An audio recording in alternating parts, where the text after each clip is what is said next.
Hey, it's Andy from gymnutrition.co.uk, back again with another video. And today's video, well, before I start, let me start by explaining it like this. So I've been in and out of the gym since 1983. Yes, I really am that old. And I've been involved in the fitness industry since 1996.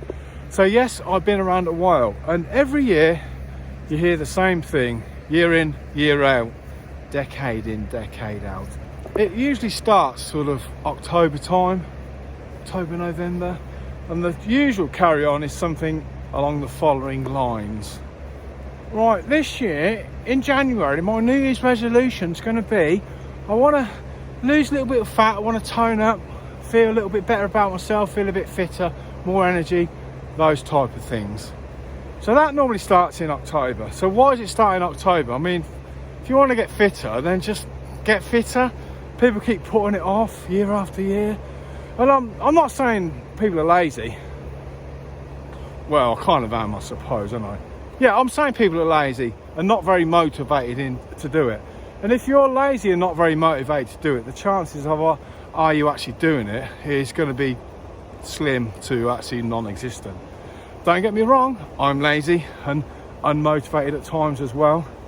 Every year my accountant's crying out for paperwork at the end of the year, and I tend to leave it till the very last minute, even though I know I've got to do it. And I normally, once I finish scratching my nose, pay my tax bill, which is due on the 31st of July every year. I know this, every year, same. I'll pay it on the 31st of July, normally about 10:30 at night. So I kind of give myself an hour and a half. So I'm lazy and unmotivated at times as well. Nothing wrong with that, it's a human condition, so don't beat yourself up about it. Now, why do people fail on these diets? Because normally what happens is, the ones that do start the diet in January, so if people in October are sort of saying to themselves, I'm going to start in January, put it off, keep putting it off because it might go away. So I'd say, out of all them people that say they're going to start in January, probably 60% of them do. The other 40% just like brush it under the carpet, and hopefully nobody remembers that they said that back in October. So the ones that actually do start, I've got dog hair on my mouth again because that frigging dog. The ones that actually do start in January, what normally happens is most of them start falling away February time. Now within a month, I mean, you think, for God's sake, a month, you can't stick to it for more than a month. So why is that? Because this has been happening for generations, literally generations, since I've been, I would explain, 83, long while. So why does this happen? Well, I think the first thing that happens is that a lot of people do too much too soon. So when I say too much too soon, what they tend to do is they say, for argument's sake, right, I'm eating 5,000 calories. Not many of them are going to know how many calories are eaten. Besides the point, it doesn't really matter. But for the sake of this video, it's kind of easier to explain. So for the sake of the video, I'm eating 5,000 calories. And from 1st of January, I'm going to eat 1,500 calories. I'm going to live on salad, and I'm going to have lettuce and water. Well, it's some ridiculous diet where they cut out literally everything. It happens when you cut out everything. The first thing that happens within probably a day or two, to be honest with you, you're going to be starving. You're going to be so hungry, and as the weeks go on, you're going to get more hungry, more hungry, more hungry. So the upshot is, it's not sustainable to cut out everything and just eat like a rabbit. It's just, you're never ever going to sustain that. So therefore, you fall off the wagon, you go back to your old habits, and then the following year you repeat the nasty cycle again. So what should you do? What you should do is cut down a little bit. It's a bit like saying, I'm going to start rock climbing. Have you ever rock climbed before? No, never.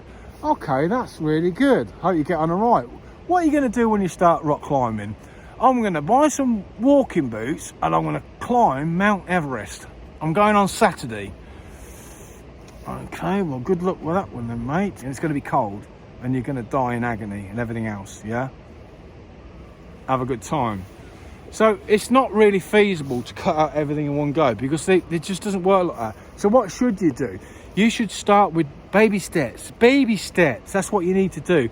So the first thing what I would say to do, this is just aimed more people at wanting to get a little bit fitter, a little bit leaner, we're not talking entering the Mr. Olympia or, you know, running the London Marathon or whatever, yeah? Normal people doing a little bit to help themselves. So what you should do in these situations is just have a rough look at what you're eating. And if you're, say for argument's sake, say you're having whole milk, this is just one way of doing it. If you have whole milk with, say, your breakfast cereal in the morning, then cut that down to semi-skim milk. If you are having 2 sugars in your tea, maybe cut down to 1 sugar in your tea. And then just do that for the first week or so. You ain't going to lose a stone, you know, 14 pounds. Oh, I lost 14 pounds this week. Yeah, whatever, mate. You haven't lost 14 pounds you've lost 14 pounds of weight, maybe, in your first week. But how many pounds of fat? You want to lose fat, not weight. Water, muscle, fat. And the weight of all the crap you've been eating in your stomach. So they're kind of the things that make up your body weight. What you want to do is you want to lose, a little bit of water and lose a bit to start the diet. You want to lose a little bit of the weight of the crap that's in you, and you want to lose fat. You want to keep out the muscle. I don't want loads of muscle. I'm not talking loads of muscle, but you want to keep the muscle you've got and just reduce everything else. Otherwise you just look skinny fat, yeah? So you just cut out a little bit. It's about 1 step at a time. It's like climbing Mount Everest. You don't start climbing Mount Everest from day one.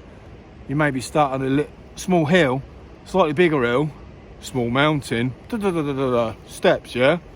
Train for these things. So you will probably lose a couple of pounds, maybe not, by cutting out a small bit. And when this grinds to a halt, because it will, then cut out a little bit more. Well, what do I have? I normally have a packet of crisps with my dinner. Right, I'll cut that out. Just cut the packet of crisps out. You might lose another pound, then it'll stop. Have a look at it again. Okay, well normally I'll have a sugary breakfast cereal, Cocoa Pops or whatever, yeah? I'm going to switch that to oats. So I'll have oats. So cut the calories down, cut another pound body weight. So very slowly, over the weeks and months. It's not a sprint, it's a marathon. Is that the right way around? Yes, it is. So it's about baby steps.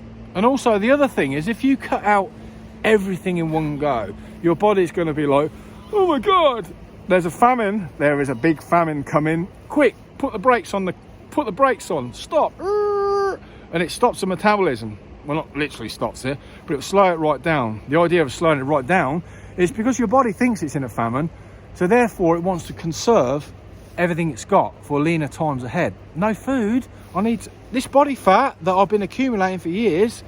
Now it's going to come in handy because there's no food. I can live off this body fat. So let's try and like ration it out a little bit until the famine finishes. So that's another reason people fall off the diets, because, oh, not losing any weight. I'm hardly eating anything. I'm not losing any weight. So the moral of it is, don't cut out too much too soon. Small little baby steps. And also, whilst we're at it, try and do some exercise. Or I don't like going to the gym. I'm not saying go to the gym. If you're not a gym person, that's fine. Do what is fun to you. Well, I don't want to say fun. This is hardly fun walking the dogs. But that's another thing as well. I mean, I walk the dogs every day. Okay, at the moment, I'm leaning on this bridge because, oh, you're puffing and panting again. Yeah, so I'm leaning on this bridge because I can't be bothered to walk. Because I'm lazy, like I already outlined at the start of the video. But try and increase your cardiovascular output, if you want to call it that. So go for a walk. Put your trainers on, go for a walk. If you've got a dog, you've got no excuse. The dog will make you go for a walk. If you don't like walking, do something else. Go out on a push bike. Go for a run. That's even worse than walking, isn't it? But you get the gist. Move around. Do something that involves moving, you know? And try and do it on a daily basis, like I have to do with walking the dogs around the park. Sorry, dog, I'm standing still videoing. Small baby steps. Don't do anything too drastic. And then you'll find you'll be able to stick to your healthier life. I nearly said diet, but it's not really a diet, it's just healthier lifestyle. So stick to your healthier lifestyle. You'll find once you cut these little bits out, like I've said on previous videos, I mean, I used to have sugar in my tea and my coffee. Now I still have sugar in my tea, don't drink a lot of tea, maybe 3 or 4 cups a week, probably have 4 cups of coffee a day, and I don't have sugar in it. If somebody puts sugar in my coffee now, I can't drink it. Taste, oh God, he put sugar in it, it's disgusting. Throw it away, make another one, no sugar. When I first cut that sugar out, no sugar, oh, it tastes revolting. But I kind of persevere with it, and now I've retrained my taste buds, if you like, and it actually tastes better now to me without sugar. So it's the same with everything. Once you get used to these little changes, it takes a while. Like giving up smoking, as I said before. You give up smoking, oh my God, all I want is a fag, I just want a cigarette, I want a cigarette. And after a while it gets easier and easier and easier, and then you kind of wonder why you've ever smoked in the first place. So yes, persevere with it and just do baby steps. And on that note, definitely going now because I need to do some walking. If you got to the end, thanks very much. Please consider subscribing to my YouTube channel.